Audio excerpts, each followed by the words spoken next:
I think he's the lightest draft pick in NFL history, if I'm not mistaken. Yeah. And so your make of look, Jason Light going small in the final round. This was the one I probably had the biggest question mark over, and it's nothing against Tez.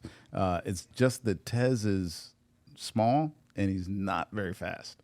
Like, he did not run a great 40. He didn't run on his pro day to try to improve his 40.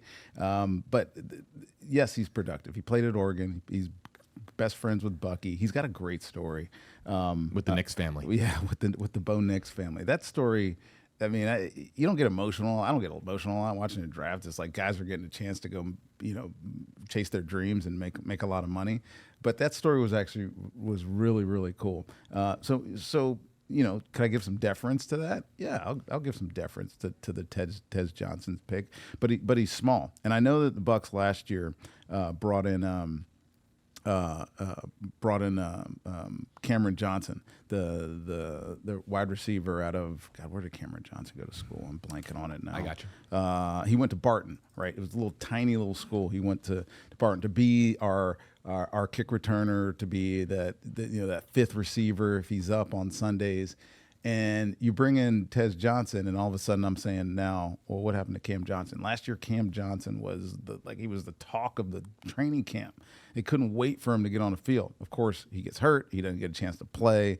And so now they go out and draft Tez Johnson, and that's probably one of the position battles. So when we start prepping for preseason, we're going to talk about kick return battles. We're going to talk about Tez Johnson, and Cam Johnson fighting it out for one spot on the team. So because I like Cam, I got to give this a C+.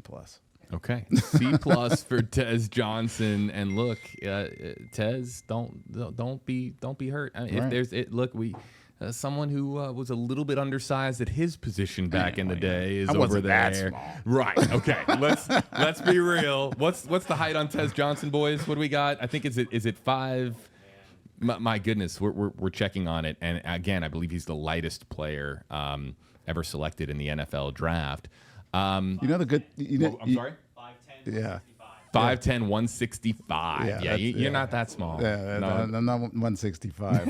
The good thing about all this is, these grades mean nothing. They get to go to preseason and off-season OTAs and camp and go prove it, and go. We'll know more by the next time we have a show, because they'll have been on the grass and had a chance to interact with the players and go try to perform and try to learn what the NFL is all about, and then we'll be able to say, all right, maybe I was wrong about Tez Johnson. Watch Rondé's post-draft special, available now on all WFLA streaming platforms or wherever you get your podcasts.